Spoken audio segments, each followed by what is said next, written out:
At this time, the chair recognizes Councilman Greenlee, who will present a resolution for Domestic Violence Awareness Month. With Jean Lizitsky and those accompanying her, please join the councilman at the podium.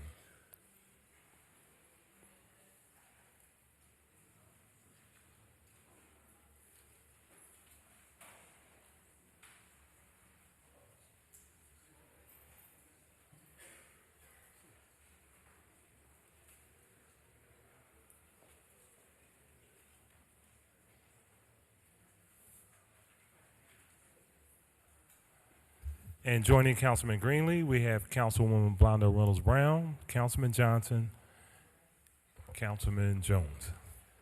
Ready? Yes, sir. Thank you, Mr. President.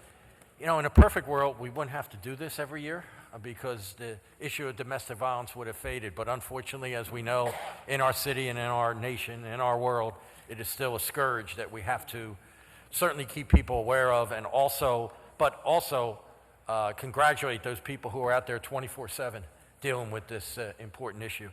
So pleased to present a resolution declaring October as Domestic Violence Awareness Month. Whereas Domestic Violence Awareness Month is being sponsored locally by Women Against Abuse, and through their sponsorship, they are encouraging everyone to help to increase the awareness of domestic violence in our homes and communities and decrease its negative impact on Philadelphia. And Mr. President, if you'll indulge me, this may be the last time this young man introduces this resolution, and I want to acknowledge that from the time I got here until now, you've been on the forefront of this issue, along with Councilman Johnson, who in his first year, you and him put in for 300 new beds for shelters, and I'll never forget that. And I don't want anyone to ever forget that. Thank you.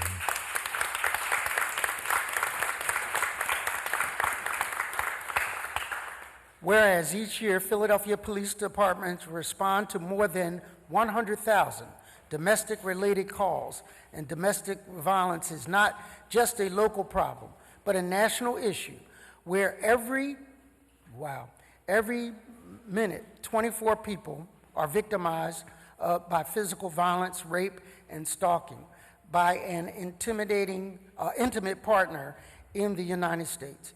More than 12 million people over the course of the year, and resulting in the loss of life of more than 3 individuals each day. And whereas founded in 1976, the mission of the Women Against Abuse is to provide quality and compassionate service in a manner that fosters self-respect and independence in the persons experiencing intimate partner violence, and to lead the struggle to end domestic violence through the advocacy and community education. And whereas Women Against Abuse, in partnership with Congreso de Latinos Unidos, Lutheran Settlement Houses Bilingual Domestic Violence Program, and Women in Transition, the Philadelphia Domestic Violence Collaborative provides a comprehensive continuum of services to survivors of domestic violence and their families here in our city, which includes safe housing, legal aid, counseling, medical advocacy, and behavioral health services. And whereas the Philadelphia Domestic Violence Collaborative, while on the front line, 29 days of the week, provides education and training to the community about domestic violence issues and resources, and has partnered with the City of Philadelphia to operate the Philadelphia Domestic Violence Hotline. And in fiscal year 2019, more than 13,000 calls were answered through that hotline. Whereas to ensure a more holistic approach to addressing violence in our community, Women Against Abuse and its sister agencies are partnering with the City Administration's Office of Domestic Violence Strategies and over 70 different community stakeholders to implement shared safety, Philadelphia's response to relational violence, a citywide plan to respond to domestic violence in Philadelphia. And whereas to support a coordinated community response to domestic violence, the Philadelphia Domestic Violence Collaborative organizations will hold events throughout the month of October to promote awareness about domestic violence and to build community support so that all Philadelphians will take a stand against violence.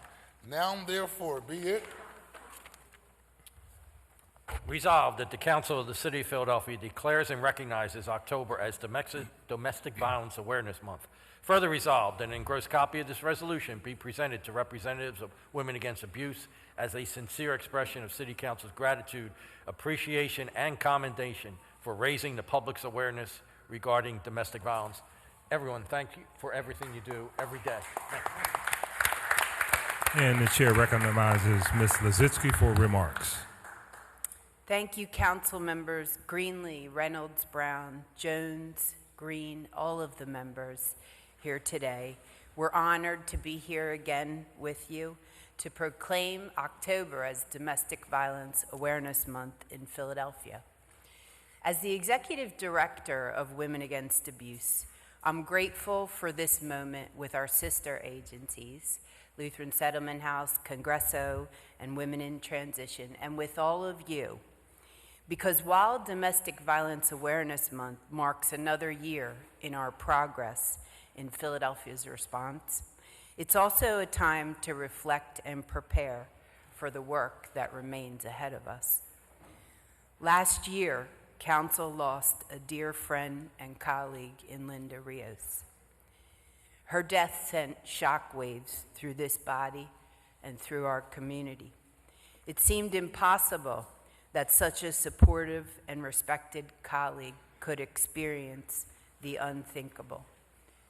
Linda was one of 27 people killed at the hands of their abuser last year in Philadelphia.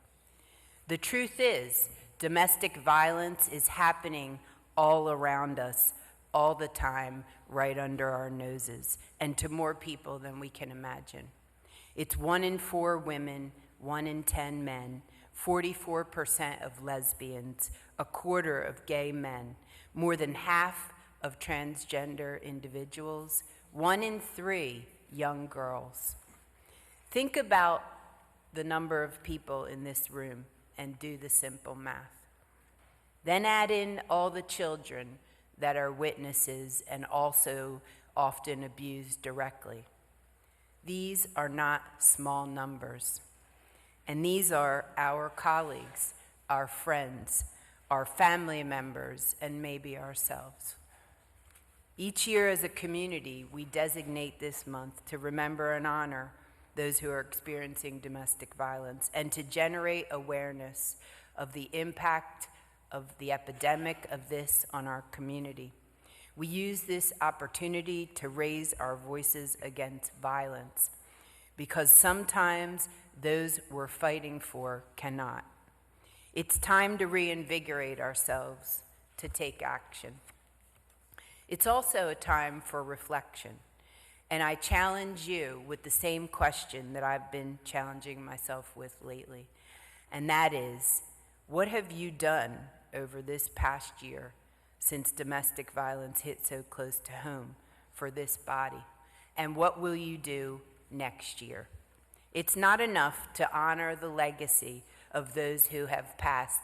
We will never have them back. We must do more for those who are survivors, those who are still in the horror of it, and those who might find themselves in a similar situation if we don't do anything to prevent it. So we have a heavy charge here, but there's solutions, and we're in it together.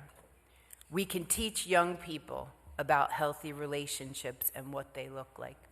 We could take guns away from people who are abusive. We can believe survivors when they courageously come forward with their stories.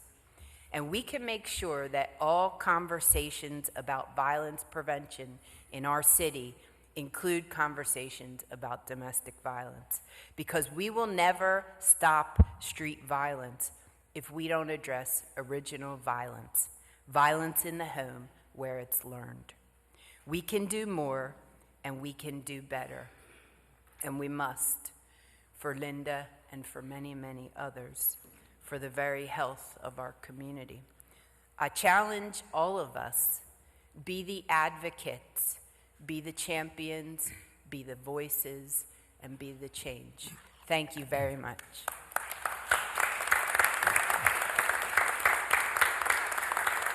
Councilor Biddies.